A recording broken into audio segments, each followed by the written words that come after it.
Պրավի քննության հետ կապված մի հատ բան եմ ուզում առաջարկեմ, բայց միջև այդ մի հատ բան պատկերացնենք։ Պատկերացրեք, ինչ-որ մեկը քննություն է հանձնում էս մեր անտեսանելի գծերով ճանապարհների վրա, ու քննություն հանձնելու ժամանակ գիծը տրորելուց կամ մարգաճի միացնում գիծը փոխելու համար ու իրան կտրում է ինչ-որ մեկը։ Այդ կողքի նստած ինչ-որ մեկի մասին է խոսքը, պատկերացրեք իր մասին ինչ ջերմ բարեմաղթանքներ ու ինչ ջերմ խոսքերով են հիշելու, ու այդ նույն բարեմաղթանքները հնչում է այն մարդկանց մասին, ովքեր էլի այդ կողքը նստած վիճակում ինչ-որ բան են հորինում, պատճառ են ստեղծում ու կտրում են։ Չգիտես ինչի այս համակարգի մարդիկ մենակ չգիտեն այդ մասին,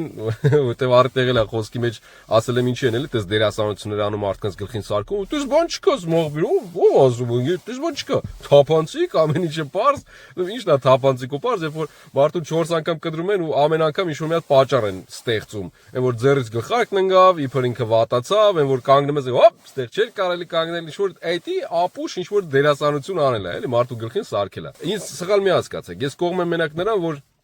ապահով երթևեկություն ունի, դա էլ նրա հիմքի վրա է, որ գրագետ վարորդներ կան։ Ով որ ի վիճակի չի ավտո քշելու, ախպեր գնա դու տրանսպորտով մանար։ Ես մենակ դրան կողմ եմ։ Բայց երբ որ մարդը նորմալ կարող է քշի ու իրան կտրում են, որովհետև յուղը չէր ստուգել ինքը ավտո նստելուց առաջ, դες լավ չի, մի հատ է բարդաճոկը չբացեց իր աշխատումը, թե չէ։ Դրա մյուս կողմն էլ է, որ նշանները, գծերը, սվետաֆորները, ամեն ինչ նորմալ աշխատի, դա էլ վարորդը մեղավոր չէ, այլ պետությունը պետք է նորմալ տրամադրի, ոչ թե ծառի հետևը կամ տակը լինի այդ նշանը, այլ նորմալ տեղ, որտեղ երևում է։ Հիմա այդ ամեն ինչից խուսափելու համար ես առաջարկում եմ կամերա դնել ավտոյի մեջ քննության ժամանակ, ինչի՞ չէ, այնա փողոցում ամեն ստոլբի ու ամեն ծառի վրա դրած է, մի հատ էլ ավտոյի մեջ դնենք։ Այդ ժամանակ արդեն պարզ կլինի քննությունը բարձրանալուց հետո այն որ ինքը ասում է 4 խաչմերուկ առաջ որ մարդուն չզճեցիր, այդ դրա համար քեզ կդրում եմ։ Այդ ժամանակ կոնկրետ կհիմնավորվի։ Ու այս մարդը իր խիղճի համար հանգիստ կլինի, որ ասի ախպեր ես վտանգավոր քշող եմ, գնամ մի քիչ էլ սովորեմ, գամ կարողան ուրից ստանամ։ Եթե դու վաղը գնալու ես քննություն հանձնելու, կուզեիր ավտոյի մեջ կամերաներ։